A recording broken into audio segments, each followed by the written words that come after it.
Assalamualaikum warahmatullahi wabarakatuh. Ketemu lagi dengan saya Bang Tono di my channel YouTube Bang Tono Tutorial.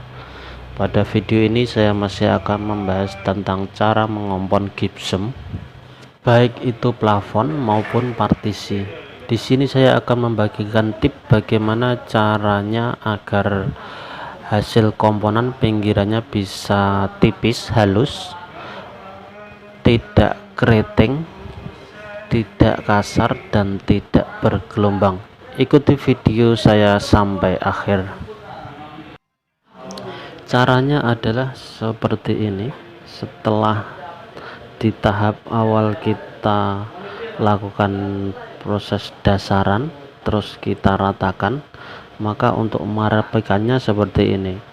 Ketika kompon belum kering banget, kita adukkan yang agak encer, kita kompon pakai scrub yang kecil untuk merapikan. Cara nariknya ngambang-ngambang saja. Kompon kita taruh pada pinggiran scrub, kita tarik tipis pada pinggiran komponan, yang hasilnya agar bisa tipis di pinggir kita tarik. Ini kalau yang tangannya bisa lurus, hasilnya lurus ya. Setelah kita tarik tipis area pinggir, kita plesterankan juga, kita kompon yang area tengah komponan. Tujuannya adalah agar yang kasar itu nanti bisa jadi halus, rata, dan tidak gelombang.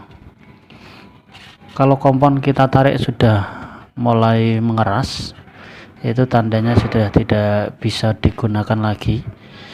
Kita buang dan kita ambil yang baru di ember adukan kita.